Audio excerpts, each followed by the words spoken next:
So hey guys, what's up, I hope you are doing well and great. आज again हमारे साथ है आफ्ताब भाई, जिन्होंने सैमसंग जैसी बड़ी कंपनी को क्रैक किया। आइए हम जानते हैं उनका interview experience. So hello sir, how are you doing? I'm perfectly fine. You tell, how are you doing? I am also good. So एक ब्रीफ इंट्रोडक्शन अपना हमें और हमारी जनता को दे दीजिए। Okay, so I am Aftab Khan. I'm a final year computer engineering student from Jamia Millia Islamia, and I'm working as a backend developer at EasyEat company. And now I have been selected as an intern at Samsung. So yeah. तो मतलब क्या आज का जो हमारा main motive ये है कि हम आपसे ये जानना चाहते हैं कि क्या इंटरव्यू एक्सपीरियंस आपने एक्सपीरियंस किया सैमसंग को क्रैक करते समय। इंटरव्यू एक्सपीरियंस हम आपका जानना चाहते हैं। सैमसंग में दो स्टेप्स होते हैं। पहला तो आपका असेसमेंट होता है, कंप्यूटर बेस्ड असेसमेंट, और उसके बाद आपका इंटरव्यू शेड्यूल होता है। तो इंटरव्यू वैसे तो 2 फेजेस में शेड्यूल होता है, लेकिन हमारे कैंपस में सिर्फ एक ही फेज हुआ था और उसके बाद डायरेक्ट हायरिंग हुई थी। तो पहले असेसमेंट पहले बता देता हूँ कि पहला फेज जो है असेसमेंट का वो कैसे क्लियर हुआ था। असेसमेंट में 3 कोडिंग क्वेश्चंस आते हैं, 1 आवर का होता है, 1 आवर अप्रोक्स। तो वो तीनों क्वेश्चंस आपको सॉल्व करने होते हैं। मेरे केस में अगर if I remember the question correctly तो एक लोएस्ट कॉमन एंसेस्टर ट्री का क्वेश्चन था, और एक कैडेंस एल्गोरिथम पे क्वेश्चन था, और एक और आई डोंट रिमेम्बर करेक्टली, पर एक और लिंक लिस्ट से क्वेश्चन था। अच्छा। हाँ, रिवर्सल लिंक लिस्ट शायद क्वेश्चन था। 3 क्वेश्चन थे सैमसंग के कोडिंग राउंड पे। तीनों डिफिकल्ट नहीं थे, स्टैंडर्ड ही क्वेश्चंस पूछे थे, नॉर्मल इंटरव्यू क्वेश्चन। तो उसके बाद जब आप पहला राउंड मैंने क्लियर किया था, तीनों क्वेश्चंस करके, उसके बाद हमारा इंटरव्यू शेड्यूल हुआ था और फिर हम इंटरव्यू के लिए गए थे। इंटरव्यू थोड़ा डिफिकल्ट था सैमसंग का। उन्होंने कुछ क्वेश्चंस अच्छे पूछे थे। मतलब अगर मैं स्टार्ट करूं तो पहला क्वेश्चन जो उन्होंने पूछा था वो मतलब एक स्टैंडर्ड क्वेश्चन तो नहीं है। एक मान लीजिए, मैं क्वेश्चन एक्सप्लेन कर देता हूँ कि एक एरे था, एक एरे में एक गैप मिसिंग था। तो उन्होंने कहा था कि ये मान लीजिए जो एरे में वैल्यू पड़ी है वो कार्स के नंबर है।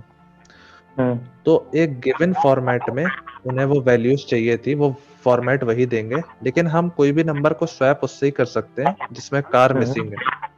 मतलब एक ऐसे तरीके समझिए कि पार्किंग में एक कार लगी हुई है, उन्होंने कहा था, और एक पार्किंग कोई खाली है, और आपको मेरे गिवन ऑर्डर में उस कार को इस ऑर्डर में लेके आना है, लेकिन आप हमेशा स्वैप सिर्फ जो एम्प्टी पार्किंग है उससे ही कर सकते हैं। तो उसका सोल्यूशन बना लिया था मैंने उसी टाइम। थोड़ा मान लीजिए अगर आप जैसे 1-2 मिनट के लिए तो ब्लैंक था, तो 1-2 मिनट के लिए ब्लैंक था, तो फिर इंटरव्यूअर ने थोड़ा कंफर्टेबल कर दिया था कि आप थोड़ा मतलब प्रोसेस बताओ कि आप क्या सोच रहे हो, क्या नहीं सोच रहे हो। तो अगर आप मतलब अगर इंटरव्यूअर मतलब खुद भी चाहता है कि वो सिलेक्ट करने तो आए हैं, वो चाहते हैं कि हाँ, हो सकता है कि शायद आप अप्रोच सोच रहे हो लेकिन बोल नहीं पा रहे हो, या कुछ भी हो, जो भी मन में मतलब उनसे डिस्कस करो, वो खुद इंटरेस्टेड होते हैं आपकी अप्रोच को सुनने के लिए। तो मैंने डिस्कस किया था अप्रोच उनसे कि सर मैं अभी ऐसे सोच रहा हूँ कि मैं एक हैश मैप रख लूंगा ताकि मेरे पास हर इंडेक्स की वैल्यू पोजीशन हो। तो वो उन्होंने ऐसा कहा कि मतलब अगर आप हैश मैप नहीं रखो, एक एक्स्ट्रा एरे ही रख लो। तो मैंने कहा था सर अगर एरे रख लूंगा तो जो मैक्सिमम नंबर होगा उस साइज की एरे बनानी पड़ेगी मुझे, अगर मुझे उसकी इंडेक्सिंग स्टोर करना है। तो उन्होंने कहा था हाँ ठीक है, वो कर सकते हैं। तो मैंने एरे रख ली। फिर ऐसे ही करके क्वेश्चन पे अप्रोच किया। मैंने कहा सर इंडेक्सिंग कर लेंगे, मैप बना लेंगे, और फिर एक एक करके जो एक एक वैल्यू है उसको हम स्वैप करेंगे जो एम्प्टी स्पेस है उससे, और उसको मतलब उस स्पेस में लेके आएंगे, और जो पहला फॉर्मेट है एक एरे गिवन का जो 0th इंडेक्स पे, उसको पहले रख देंगे। तो ऐसे करके अप्रोच बनाई थी। तो he was satisfied with the approach, तो उन्हें अप्रोच अच्छी लगी थी। तो उन्होंने कहा ठीक है, पहला क्वेश्चन ये हो गया था। उसके बाद बेसिक सवाल थे उस क्वेश्चन पे कि इसकी कॉम्प्लेक्सिटी वगैरह क्या होगी। तो कॉम्प्लेक्सिटी, स्पेस कॉम्प्लेक्सिटी और टाइम कॉम्प्लेक्सिटी दोनों ने पूछी थी। वो दोनों O of N थी। अच्छा। तो उसमें कुछ ज्यादा था नहीं। और फिर अगला क्वेश्चन जो था, अगला क्वेश्चन उन्होंने कहा था कि पहले तो एक बाइनरी ट्री को कंस्ट्रक्ट करना। तो उन्होंने पूछा था कि बाइनरी ट्री का कंस्ट्रक्शन होता कैसे। मतलब आप फंक्शन कैसे बनाओगे, ये कैसे डिसाइड करोगे कि लेफ्ट चाइल्ड कौन सा है, राइट चाइल्ड कौन सा है। तो प्रॉपर कोड लिखवाया था उन्होंने, स्क्रीन शेयर थी, प्रॉपर कोड लिखवाया हुआ था कि एक बाइनरी ट्री कंस्ट्रक्ट करना है। अगर मैं सिंपल क्वेश्चन बताऊं तो आपको उसमें कोड लिखना है कि कंस्ट्रक्ट अ बाइनरी ट्री।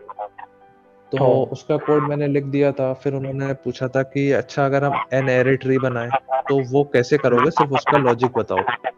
तो मैंने कहा सर जो हमने एक क्लास बनाई है, एक नोड क्लास बनाई थी, उसमें भी सिर्फ 3 वैल्यू थी, एक नोड की वैल्यू और it's left child and right child. तो मैंने कहा ये लेफ्ट चाइल्ड राइट चाइल्ड खत्म हो जाएंगे, इनकी जगह एक एरे लिस्ट आएगा जिसका हम वेरिएबल का नाम देते हैं चिल्ड्रन, जो कि अपने एरे लिस्ट में नोड का एड्रेस रखेगा।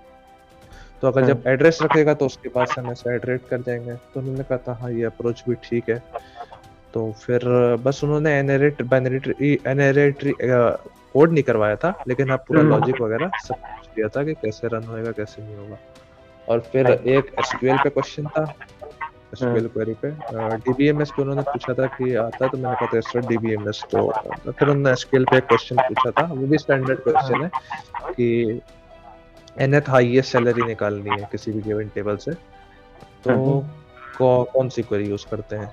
पहले मैंने कहा कि सर लिमिट कीवर्ड यूज करके हम इसको कर सकते हैं, लिमिट और ऑर्डर बाय यूज करके। तो उन्होंने कहा था ठीक है, पर उन्होंने कहा था कि इसको नेस्टेड से भी लिखा जाता है, ये बात तो पता है ना। तो मैंने कहा हाँ नेस्टेड से लिख सकते हैं, लेकिन वो उतनी फिजिबल अप्रोच नहीं है, तो लिमिट से यूज करना ज्यादा बेहतर है। तो उन्होंने कहा था हाँ ठीक है ये बात। यहाँ पे फिर इंटरव्यू कंक्लूड हो गया था। और फिर उन्होंने अपना सैमसंग के बारे में बताया था नोएडा में कि क्या काम होता है नोएडा में, क्या कैसे अपन काम करेंगे, क्या काम करेंगे, क्या टीम है, ये सब डिस्कस। अच्छा ओके, तो आपने बहुत कुछ बताया इस इंटरव्यू में, और आई होप हमारी जनता ने भी बहुत चीज़ें सीखी होंगी, बहुत चीज़ें नोट करी होंगी। ये वीडियो आपके लिए वैल्यूबल हुआ होगा। तो मिलता हूँ आपसे अगली वीडियो में। Bye bye, take care.